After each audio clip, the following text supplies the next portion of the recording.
प्रणाम आप सभी को। मेरा नाम रोशन है। दोस्तों, आज मैं आपके लिए लेकर आया हूँ हिंदी के मशहूर कथाकार श्री भीष्म शाहनी जी की प्रतिनिधि कहानियों में से एक कहानी, जिसका शीर्षक है चाचा मंगलसेन। तो आइए शुरू करते हैं कहानी का पाठ। टेढ़ी मेढ़ी गलियों में से केवल पैदल ही चला जा सकता था, वह भी बच बच कर। जगह जगह गंदगी बिखरी हुई थी, बदबू थी। उससे भी बचकर कहीं कोई रोगी गली में ही खाट बिछाए लेटा था। उससे भी बचकर कहीं मैले का टोकरा सिर पर उठाए कोई बाहर निकल रही थी। उससे भी बचकर एक जगह नाली बंद थी और नाली का सारा गंदा पानी गली में फैल गया था। यहाँ से लोग बच बचकर जैसे तैसे गली के किनारे किनारे चलते हुए निकल रहे थे। क्या किया जाए? यही रास्ता होम्योपैथ डॉक्टर की दुकान की ओर जाता था, पर यहाँ पहुंचकर वह ठिठक गया। कहीं मैं भूल तो नहीं कर रहा हूँ? ऐसा ना हो कि एक बीमारी का इलाज करवाने आया तो उसके साथ कोई दूसरी पहले से भी ज़्यादा भयंकर बीमारी साथ लेता जाऊं। एक बार उसके मन में आया लौट जाएं, पर वह फिर धीरे धीरे चलता हुआ आगे बढ़ने लगा। जिस दोस्त ने उस होम्योपैथ की सिफारिश की थी, उसने कहा था, मैं तो 3 पूड़ियों से ही ठीक हो गया था, तुम्हें वह जरूर ठीक कर देगा। परंतु गली का गंदा पानी पार करते समय वह सचमुच घबरा गया था। पैरों का इलाज ही वह करवाने आया था। उसके पैरों की अंगुलियों में एक्जिमा फूट पड़ा था और पैर ही गंदे पानी में भीग गए तो क्या खाक इलाज हो पाएगा? बहुत दिन बाद वह इन गलियों में आया था। इन्हीं गलियों में कहीं चाचा मंगलसेन की कोठरी हुआ करती थी, सब्जी मंडी के पीछे वाली गलियों में। यहीं कहीं से वह चाचा मंगलसेन को अपने घर ले गया था। अच्छा खासा ड्रामा किया था चाचा मंगलसेन ने उसके साथ। अब तो चाचा मर खप गया होगा। यहीं कहीं वह रहता था, न जाने किस गली में उसका घर था। तभी वह फिर से ठिठक गया। उसके अंदर से आवाज़ उठी, तुम होम्योपैथ का इलाज करवाने नहीं जा रहे हो? तुम चाचा मंगलसेन की टोह लेने जा रहे हो कि वह अभी जिंदा है या नहीं? यह ठीक ही था। कहीं अरसे से दबी कोई अपराध भावना उसे इस ओर खींच लाई थी। अपराध भावना कह लो या संस्कार कह लो, बात एक ही थी। कभी कभी चाचा मंगलसेन का चेहरा उसकी आंखों के सामने आ जाता था और वह उद्विग्न हो उठता था। तुम भी कैसे हो? इस बात की खबर तक नहीं ली कि चाचा मंगलसेन जिंदा भी हैं या मर गया। अपनी जगह होम्योपैथ डॉक्टर से मिलने वाली बात भी सही थी। उसके पैरों का एक्जिमा फूट पड़ा था, जो उसे पिछले 3 महीने से परेशान कर रहा था। और अब उसके मित्र ने बताया कि सब्जी मंडी के पिछवाड़े की गलियों में एक होम्योपैथ डॉक्टर बैठता है, जो इस बीमारी का विशेष रूप से अच्छा इलाज कर सकता है। तो वह झट से आने के लिए तैयार हो गया था। एक पंथ 2 काज, इलाज भी हो जाएगा और चाचा मंगलसेन का अता पता भी लग जाएगा। यूं चाचा मंगलसेन के बारे में जानकारी हासिल करने का उसे बहुत उत्साह हो, ऐसा नहीं था। चाचा मंगलसेन उसका सगा चाचा भी नहीं था, उसके स्वर्गीय पिता का चचाजाद भाई था और वह सारी उम्र गलियों में ही रहा था। इन्हीं गलियों में से उठाकर वह उसे डिफेंस कॉलोनी के अपने बंगले में ले गया था, केवल इसलिए कि किसी संबंधी ने उससे कहा था कि मंगलसेन खाट से जुड़ गया है, कि सब्जी मंडी के पिछवाड़े एक गली में नाली के किनारे उसकी खाट बिछी रहती है और इलाज तक के लिए उसके पास पैसे नहीं हैं और वह अक्सर अपने भतीजे को याद करता है, वगैरह वगैरह। कहीं पुराने संस्कार उसके दिल को कचोटने लगे थे और कुछ इस बात का डर भी कि लोग सुनेंगे तो क्या कहेंगे कि उसके रहते मंगलसेन इस हालत में रह रहा है। कभी कभी ऐसा होता है कि कोई रग फड़कती है, कोई संस्कार जोर मारता है, कहीं कोई सोया उन्स जाग उठता है। ऐसा ही चाचा मंगलसेन के बारे में भी हुआ था। पर फिर ऐसा ही होता है कि फड़कती रग फिर से सो जाती है, संस्कार फिर से दब जाता है और वर्षों तक दबा रहता है और बेचैन उन्स शांत हो जाता है। चाचा मंगल सेन के बारे में भी ऐसा ही हुआ था। इस सूचना से कुछ दिन तक उसका मन कचोटता रहा था, पर कहाँ डिफेंस कॉलोनी और कहाँ सब्जी मंडी के पिछवाड़े की गलियां। धीरे धीरे अपने आप ही दिल ने कचोटना बंद कर दिया था। पर फिर एक रात नींद में चाचा मंगल सेन का चेहरा उसकी आंखों के सामने आ गया था और उसकी नींद उचट गई थी। कुछ चेहरे अनायास ही सपने में प्रकट हो जाते हैं। चाचा मंगल सेन भी शून्य में से निकलकर उसकी आंखों के सामने आ खड़ा हुआ था और उसकी नींद हराम कर दी थी। जब उसकी नींद उचट गई तो उसने मन ही मन कहा, मैं चाचा मंगल सेन को अपने घर लिवा लाऊंगा। न जाने कहाँ वह लोगों की भीख के सहारे पड़ा है। पर यह विचार उसे तब आया था जब वह अपनी तंद्रा में ही था और पूरी तरह जागा नहीं था। जाग जाने पर उसे यह विचार अव्यावहारिक लगा था। बुढ़ापे के मरीज को घर में लाकर रखना आसान काम नहीं था। घर की किसी कोठरी में पड़ा भी रहे, माना कि मैं एक छोटा सा नौकर भी उसके लिए रख दूं जो उसकी टहल सेवा करे, पर मेरी पत्नी कहाँ मानेगी। वह कहेगी, तुम्हें अपने चाचा की बहुत फिक्र होने लगी है। मेरे माँ बाप की कभी तुमने सुध नहीं ली और इधर दूर पार के किसी चाचा को लाकर मेरी छाती पर बैठा दिया। तुम तो दिन भर बाहर रहोगे, पिसूंगी तो मैं। तब तक उसकी नींद बिल्कुल खुल चुकी थी और वह हाथ पीठ पीछे बांधे कमरे में टहल रहा था। इस प्रस्ताव को तो उसने जेहन में ही रद्द कर दिया था, पर दिल की ख्वाहिश अभी भी बाकी थी। आखिर है तो मेरा चाचा ही, मैंने कभी उसकी सुधि तक न ली। अंत में उसने सोचा कि किसी से कुछ कहने की जरूरत नहीं, चाचा को अपने घर में भी लाने की जरूरत नहीं। पर चूंकि उसने प्रकट होकर सीधा अंतःकरण पर प्रहार किया है, मैं उसे एक बार मिलने जरूर जाऊंगा और कुछ पैसे जरूर उसके हाथ में दे आऊंगा और फिर गाहे बगाहे मिलता रहूंगा, उसकी मदद करता रहूंगा। इस पर वह आश्वस्त हो गया था और पलंग की पाटी पर बैठते ही चाचा मंगल सेन का चेहरा धुंधलाने लगा था और एक के बाद एक नींद के झोंके आने लगे थे और उसका सिर फिर से सिरहाने पर लुढ़क गया था और वह मीठी नींद की लहरों में डूबता चला गया था। दूसरे दिन जब वह जागा तो उसका अंतःकरण बिल्कुल साफ था। रात का सपना उसे भूल चुका था। दिल की कुरेदन भी शांत हो चुकी थी। मंगल सेन की याद आई भी तो उसे अपने विचार बड़े भौड़े और बचकाने लगे। इस तरह 5-7 दिन में वह चाचा मंगल सेन को बिल्कुल भूल चुका था। पर एक दिन घर लौटते समय शाम के छुटपुटे में सड़क पर चलता एक आदमी उसे बिल्कुल चाचा मंगल सेन जैसा लगा। वही आड़ी तिरछी चाल, दुबला पतला आदमी, कोहनी से लटकता छाता। चाचा मंगल सेन की गोद में वह खेला था। चाचा मंगल सेन उसे गंडेरिया लेकर दिया करते थे और उस रात चाचा मंगल सेन उसकी नींद में प्रकट हो गया और अब की बार उसकी अंतरात्मा को झंझोर डाला। अब तरस और भावुकता के बल पर बनाए गए मंसूबे कभी रास नहीं आते।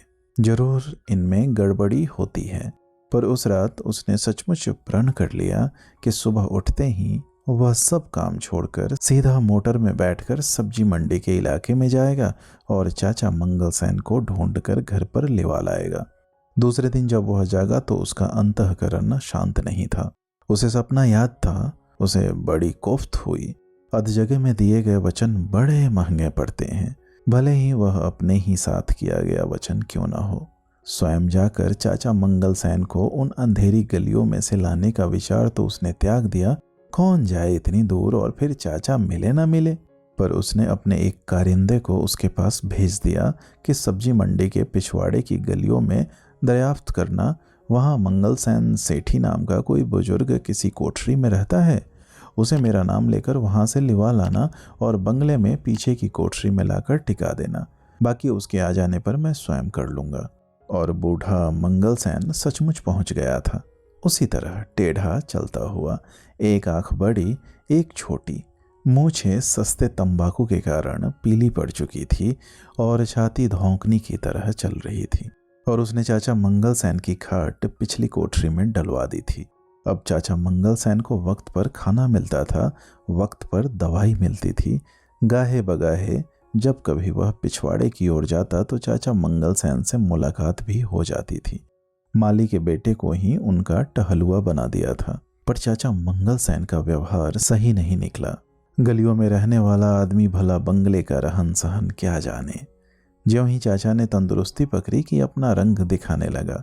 वक्त बेवक्त बैठक में घुस आता, किसी वक्त भी उसकी छड़ी की पटपट बरामदे में सुनाई पड़ने लगती। थूकता खखाड़ता हुआ आता। बलराम काम पर चला गया है या अभी घर पर ही है? आंखों में जाला उतर आने के कारण वह सिर टेढ़ा करके बात करता, लगता हवा से बातें कर रहा है। बिना कुछ कहे सुने अंदर आता और सोफे पर दोनों पांव चढ़ाकर बैठ जाता। शरक शरक कर चाय पीता।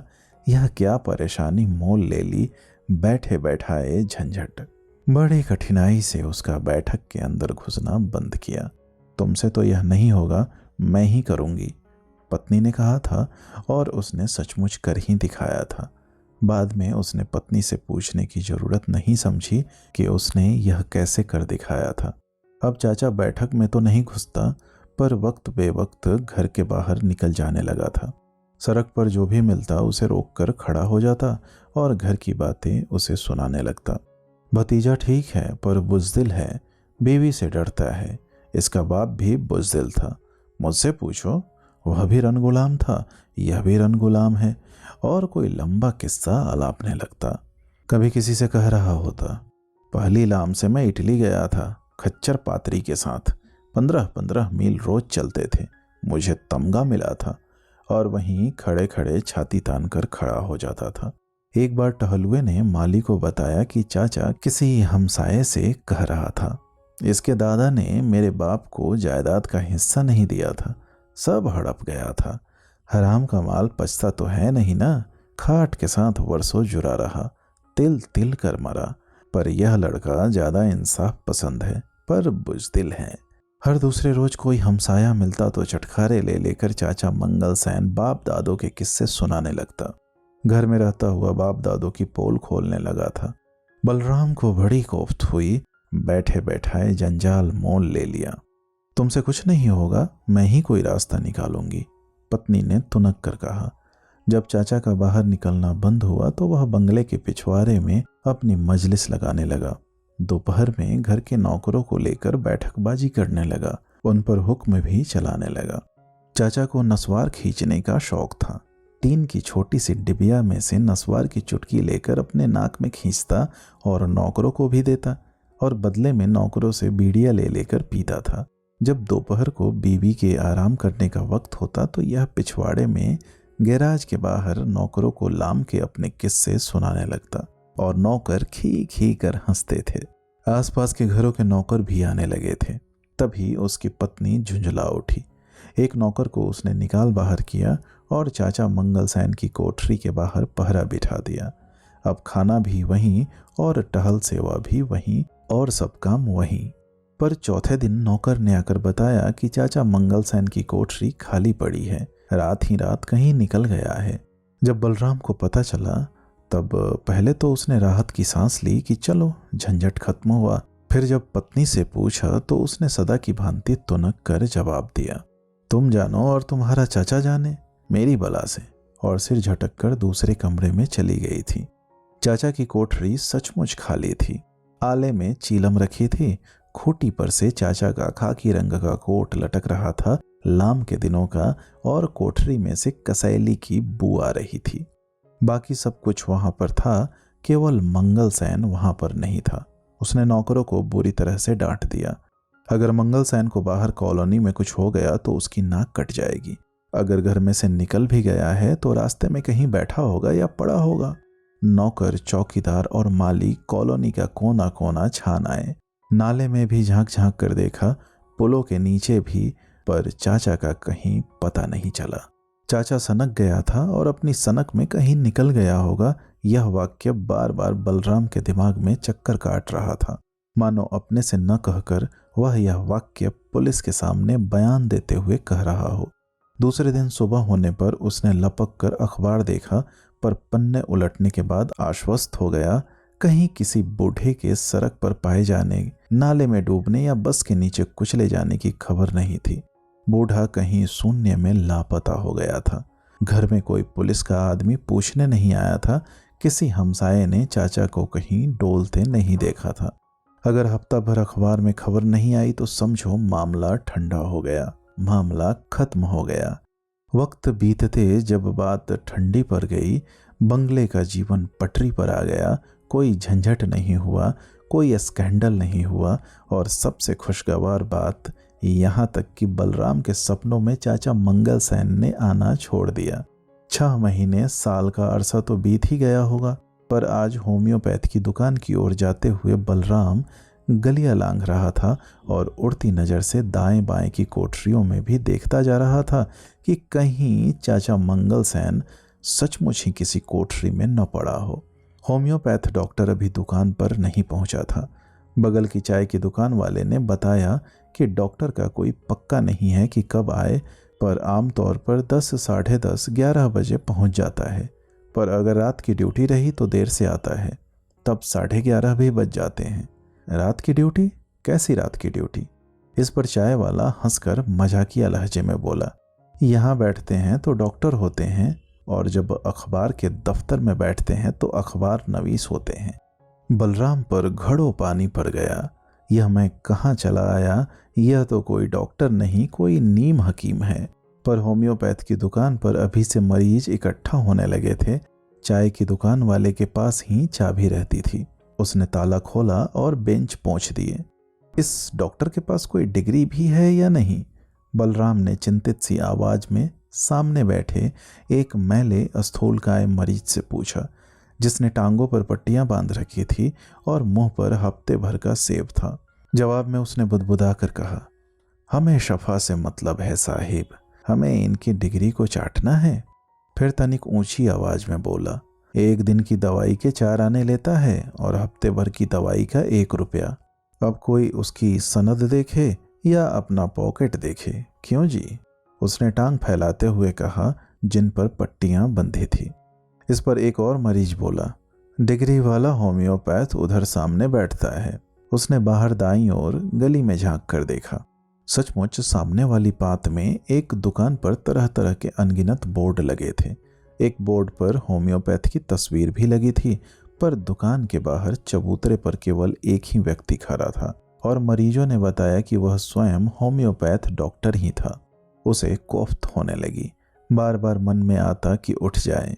इलाज करने वाला नीम हकीम और इलाज करवाने वाले जाहिल। दुकान के अंदर एक बड़ी मेज पर तरह तरह की बड़ी छोटी बोतलें रखी थी। मेज पर धूल की परतें, बोतलों पर धूल। मेज के पीछे एक कुर्सी रखी थी, जिसकी गद्दी मैल के कारण चिकनी हो रही थी। तभी दुकान के अंदर हलचल हुई। किसी ने कहा कि आ गए, डॉक्टर साहिब आ गए। एक ठिगने कद का आदमी बेढंगा सा सूट पहने, मुंह से सिगरेट के कश उड़ाता, टेढ़ा सा चलता हुआ आ रहा था। एक हाथ में गोभी का फूल उठाए हुए था। उस वक्त 11:15 का समय रहा होगा। डॉक्टर अभी कुर्सी पर बैठा ही था कि चाय वाले की आवाज आई, डॉक्टर जी चाय लाऊं? और जवाब में डॉक्टर जी ने अपना कोट उतारकर कुर्सी की पीठ पर टांगते हुए कहा, पिलाओ पिलाओ, हमें भी पिलाओ, खुद भी पियो। सिगरेट होठों में रखे रखे ही डॉक्टर पास बैठे एक मरीज का मुआयना करने लगा। मरीज की बात सुनते ही वह सिर हिलाता और बार बार सिगरेट के कश लेता रहा। किसी किसी वक्त वह चुटकी मारकर फर्श पर ही राख झाड़ देता। फिर उसने चुपचाप सिर हिलाया और मुंह में से सिगरेट निकालकर राखदानी के सिरे पर रख दी और एक कागज को फाड़कर उसके टुकड़े तरतीब से रखते हुए पुड़िया बनाने लगा। कड़क चाय का गरम गरम प्याला डॉक्टर की मेज पर आ गया था। मरीज को हिदायत करते हुए डॉक्टर बोला, दवाई लेने से आधा घंटा पहले और आधा घंटा बाद तक चाय नहीं पीना और सिगरेट भी।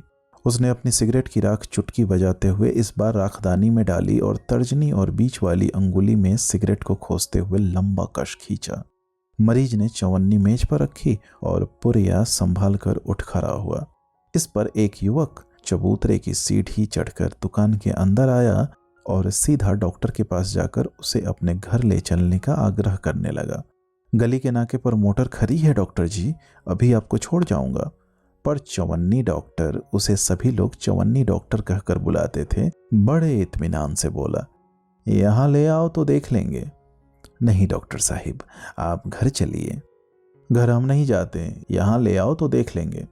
युवक को हतप्रभ देखकर डॉक्टर बोला, क्यों शर्मिंदा करते हो यार, एक बार जो बोल दिया कि नहीं जाऊंगा, मोटर में जाऊं और वहां जाकर तुमसे चवन्नी मांगू, इसमें क्या तुक है? मरीज को यहाँ ले आओ और चवन्नी भी। युवक ने इसरार किया तो डॉक्टर फिर हंसकर बोला।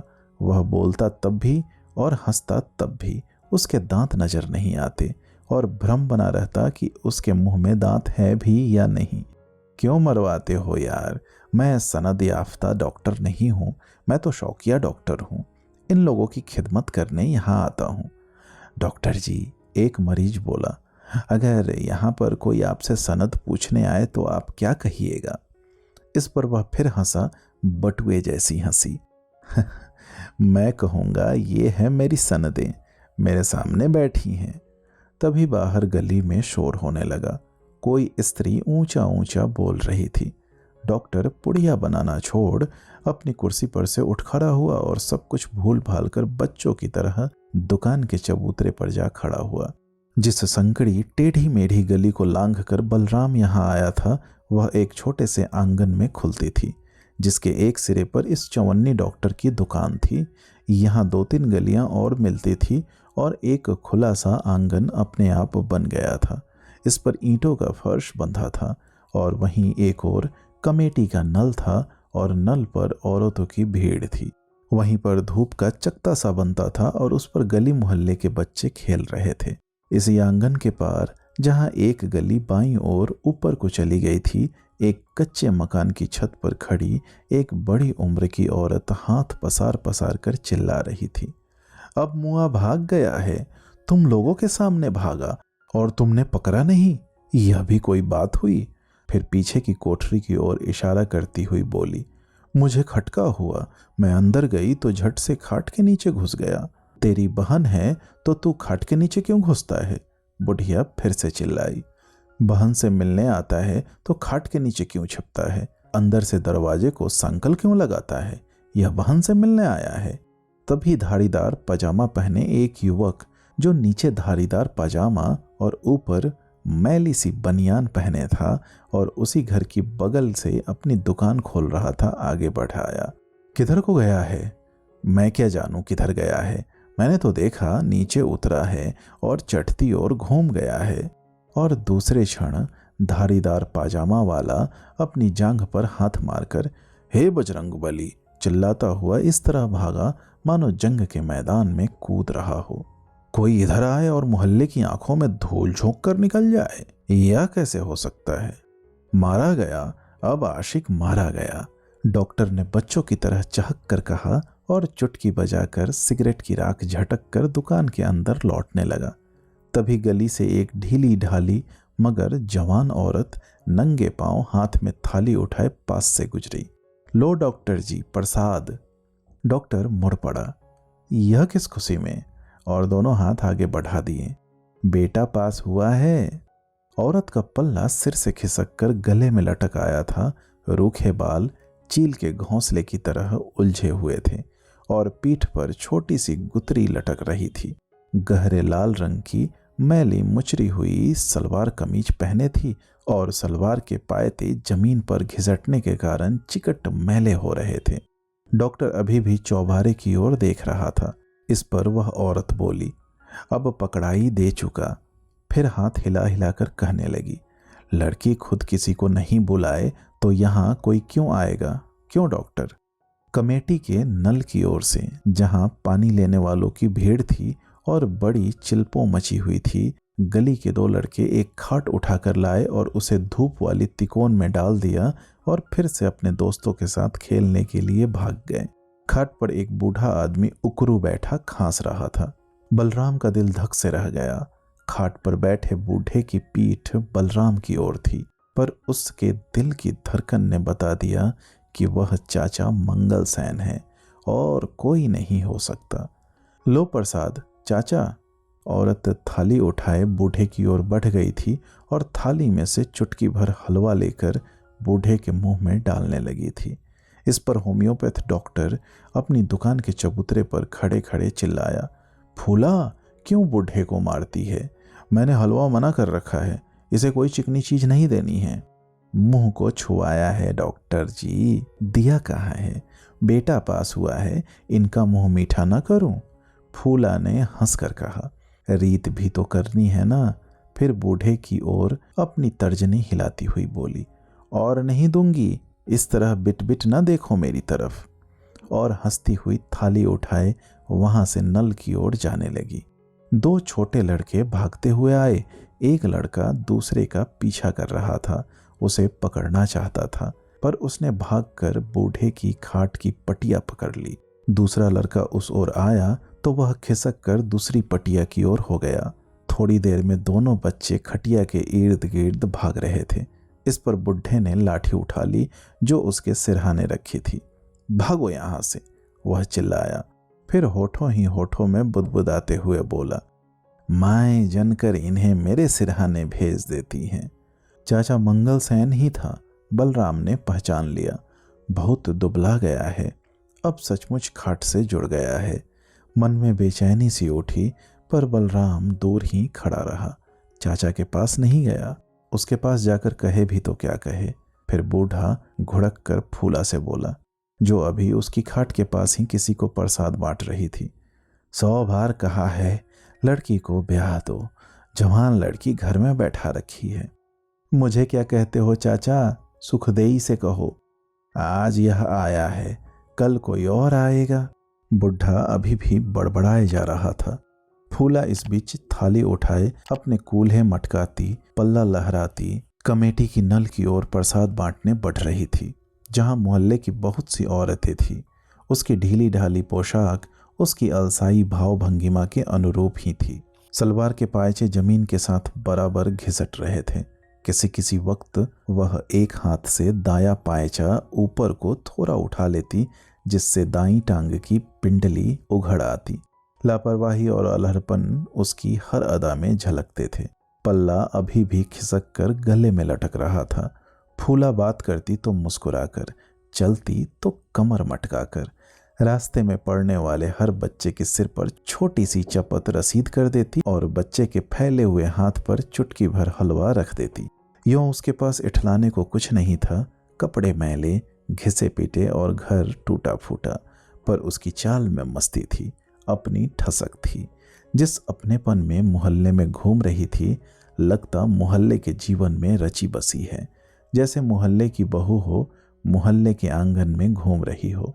होम्योपैथ देर तक गली का नज़ारा लेने के बाद दुकान के अंदर लौट आया। उसके हाथ में अभी भी थोड़ा सा हलवा था।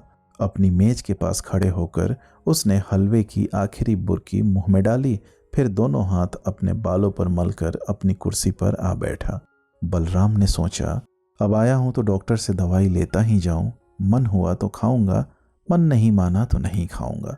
वह इस बात की परवाह किए बिना कि अभी उसकी बारी है या नहीं, सरक कर डॉक्टर के पास पहुंच गया और दायां पैर ऊंचा उठाकर डॉक्टर को दिखाने लगा। इस पर डॉक्टर मुस्कुरा दिया, आप पहली बार आए हैं ना, इसलिए आपको पहले देखूंगा। यूं इस दुकान में समाजवाद है, सब बराबर हैं, सबको बारी बारी से देखता हूं। फिर अपनी सिगरेट दाएं हाथ से बाएं हाथ में रखते हुए उसने अपना दायां हाथ इसके पैर की ओर बढ़ा दिया, चुटकी मारकर राख झाड़ी, फिर कश लिया, धुआं छोड़ा और सिर हिलाकर बोला, ठीक कर दूंगा, विपिंग एक्जिमा है और कुछ नहीं है।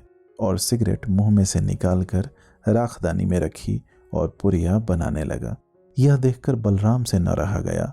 डॉक्टर साहिब, तंबाकू की बू से तो होम्योपैथी की दवाई का असर जाता रहता है, और इधर आप स्वयं सिगरेट पिए जा रहे हो। कुछ नहीं होता, कुछ नहीं होता, डॉक्टर ने लापरवाही से कहा। डॉक्टर के पीने से कुछ नहीं होता, और कहकर हंसने लगा। उसके मुंह का बंद बटुआ फैल गया, पर उसमें से दांत अभी भी दिखाई नहीं दिए। तभी बाहर फिर शोर हुआ और डॉक्टर पुरिया बनाना छोड़ फिर अपनी दुकान के चबूतरे पर आ गया। ये आज काम नहीं करने देंगे, वह बड़बड़ाया। पानी के नल पर झगड़ा हो गया था। नल के बंद होने का वक्त आ गया था। पानी की धार पतली पड़ गई थी, पर अभी 5 बर्तन भरने बाकी थे। 5 बर्तनों की लाइन लगी थी। एक ने बाल्टी भरी और अपनी दूसरी बाल्टी खिसकाकर नल के नीचे रखने जा रही थी, जब दूसरी औरत ने खींचकर बाल्टी हटा दी और अपनी बटलोई रख दी। इस पर दोनों औरतें आपस में उलझ गईं और शीघ्र ही बाल खींचने और गालियां बकने की नौबत आ गई थी। इस पर इसे गुस्सा आ गया। डॉक्टर साहिब, मेरी पुड़िया तो मुझे देते जाते, उसने रूखे आवाज में ऊंचे से कहा। बाकी मरीज हैरान होकर उसकी ओर देखने लगे, मानो कह रहे हो, आपको किस बात की जल्दी है, इतने उतावले क्यों हो रहे हो। डॉक्टर चबूतरे पर खड़े खड़े ही मुड़कर बोला, बस आता हूं, एक पुड़िया आपको यहीं पर खिलाकर भेजूंगा। हंसकर बोला, आपका वक्त जाया नहीं होगा। बाहर शोर बढ़ गया था और दुकान पर बैठे 3 और मरीज भी उठकर चबूतरे पर आ गए थे। बाएं हाथ वाली गली की ढलान पर से धारीदार पाजामा पहने छोटी सी तोंद वाला दुकानदार आगे आगे चला जा रहा था। उसके पीछे पीछे लंबे लंबे बालों वाला एक युवक, जिसके गले में बंधा भड़कीले हरे रंग का रुमाल इस दुकानदार के हाथ में था, उसके पीछे पीछे चलता आ रहा था। दुकानदार उसे खींचे ला रहा था। उनके ढलान पर से उतरते न उतरते सारा मोहल्ला इकट्ठा हो गया। पकड़ लाया हूं इस कमीने मजनू को, दुकानदार विजय के से अंदाज में चिल्लाया। भागकर कहाँ जाएगा, मदन लाल से भागकर कोई नहीं जा सकता। दुकानदार के गोल गोल गाल थिरक रहे थे और सांस फूल रही थी, पर वह बार बार कहे जा रहा था, मदन लाल के हाथ से भागकर तो दिखाए, पाताल से भी जाकर पकड़ लाऊंगा। फिर उस मजनू की ओर मुड़कर उसके गले का रुमाल झिंझोड़ते हुए बोला, मदन लाल के रहते मोहल्ले में आशिकी करने निकला था। उसने फिर से कहा, बंसी पहलवान के अखाड़े में दंड पेल कर बड़े हुए हैं, कोई भागकर तो दिखाए। मदन लाल ने कहा और हाथ बढ़ाकर पास खड़े आदमी के सिर पर से पगड़ी उतार ली। फिर एक हाथ से आशिक को गले से पकड़े, दूसरे हाथ से पगड़ी को खोल दोहरा किया और फिर उस लड़के को धकेल कर पास ही एक खंबे के साथ बांधने लगा। थूको इसके मुंह पर, बड़ा आशिकी करने चला है। भीड़ में से कोई चिल्लाया, एक एक जूता सभी मारो इसके सिर पर। ओ मजनू, किसी ने उसके बालों को ऊपर की ओर खींचते हुए कहा, फिर आएगा यहाँ इश्क करने। फूला बूढ़े की खाट के पास खाली थाली उठाए खड़ी थी और एक पैर बूढ़े की खाट पर रखे चुपचाप यूं ही देख रही थी कि अब क्या होगा, उस मजनू के साथ क्या बीतेगी। हाय, यह भी कोई तरीका है, उसने टिप्पणी की। अपनी लड़की को संभाल कर रखे, पराए लड़के को मारने से क्या मतलब। तभी बूढ़ा ऊंचा ऊंचा बोलने लगा, ओ, इस सुअर के बच्चे से कोई पूछो तो कि यह है कौन, किसका बेटा है, कहाँ से आया है, बुलाओ इस मदन को। इस पर फूला बूढ़े को रोकती हुई बोली, तू चचा चुप रह, चुप बैठा रह, और उसे कंधों पर से पकड़कर लिटाने की कोशिश करने लगी। क्यों, मैं मर गया हूं क्या? जाम मदने से बोल उस लड़के को इधर लाए। तुमसे अपनी जान संभाली नहीं जाती, रहो आराम से। जाती है कि नहीं? बुढ़े ने अपनी लाठी की ओर हाथ बढ़ाया। जाती हूँ बाबा, जाती हूँ। और फूला हंसती हुई भीड़ की ओर बढ़ गई। थोड़ी देर में सारी की सारी भीड़ बूढ़े की खाट के आसपास खड़ी थी। तभी डॉक्टर भी चबूतरे से उतर आया और उसके पीछे पीछे मरीज भी आए। बुढ़ा हांफते हुए अपनी खरज खोखली आवाज में बोल रहा था और अपनी लाठी खाट की पाटी पर पटापट पीट रहा था। नालायक, जंगली, इधर आशिकी करने आया है, तेरी खोपड़ी फोड़ दूं। कौन है तू, किसका बेटा है, कहां से आया है? मजनू भीड़ को देखकर सहम गया था। अभी कुछ कहे या न कहे कि बूढ़े ने लाठी उठा ली। बोल।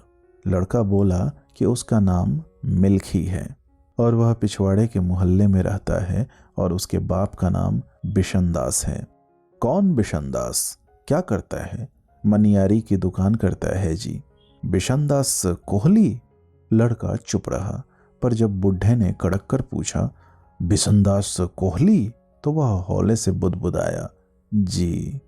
नालायक, तू बिशनदास कोहली का बेटा है? लड़का चुप खड़ा रहा। बूढ़ा फूला से बोला, बिश्ने मनियारी का बेटा है। बुढ़े ने फिर लाठी उठा ली। यह काम करने इधर आता है?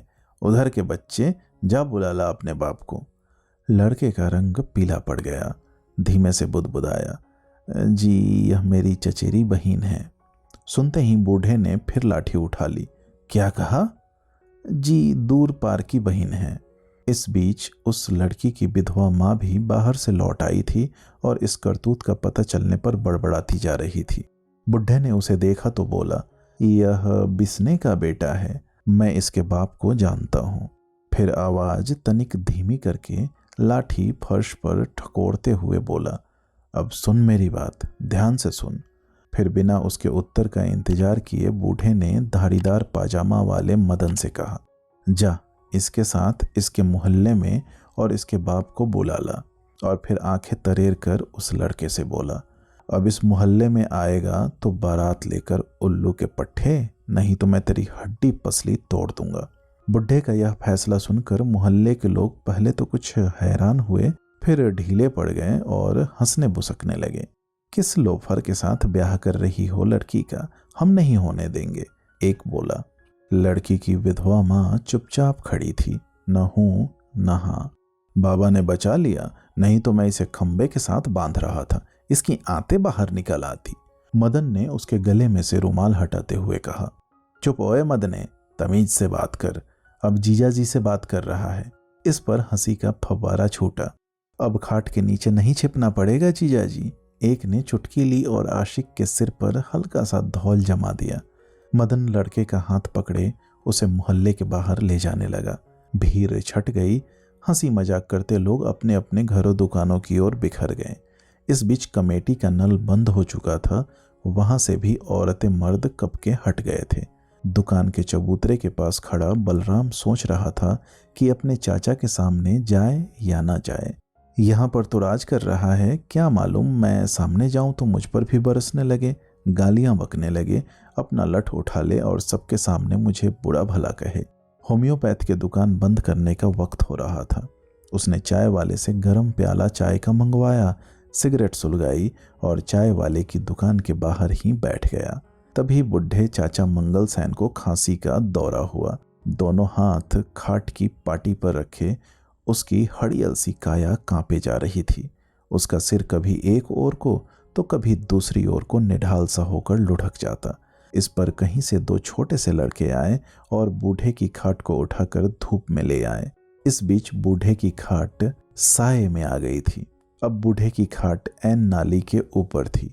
होम्योपैथ उठा और चलता हुआ बूढ़े चाचा मंगल सैन के पास आया और अपनी जेब में से एक शीशी निकालकर वहीं खड़े खड़े बूढ़े के मुंह में 5-6 छोटी छोटी गोलियां डाल दी और वापस चाय की दुकान पर चला गया। गली में से जाते हुए एक आदमी ने, जिसने हाथ में थैला उठा रखा था, पास से गुजरते हुए थैले में से 2 बेर निकालकर बूढ़े के सिरहाने रख दिए। शुबेर हैं चाचा, खा लेना, बड़े मीठे हैं। तभी एक ओर से फूला चली आ रही थी। अब भी उसके हाथ में थाली थी। फूला पहले की तुलना में साफ सुथरी लग रही थी, नहा धोकर आई जान पड़ती थी। वह सीधी बूढ़े की खाट के पास आकर बैठ गई। दुपट्टे की ओट में से थाली निकाली जिसमें 2 रोटियां और दाल की एक कटोरी रखी थी। ले चाचा, खा ले। बूढ़े ने देखा और हाँफते हुए बोला, आज तो भागो की बारी थी, तू कैसे ले आई? उसी के घर से लाई हूं, लो खाओ। और थाली उसके सामने छोड़कर पांव घसीटती फिर वापस चली गई। चाचा मंगल सैन का भतीजा अभी भी होम्योपैथ की दुकान के पास ठिठका खड़ा था।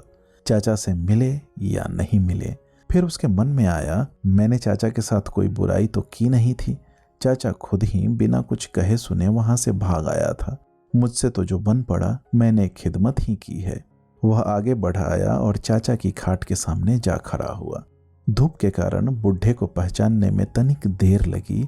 इस एक क्षण में भतीजा भी असमंजस में था कि वह अपने चाचा से क्या कहे, अपने आने का प्रयोजन क्या बताए।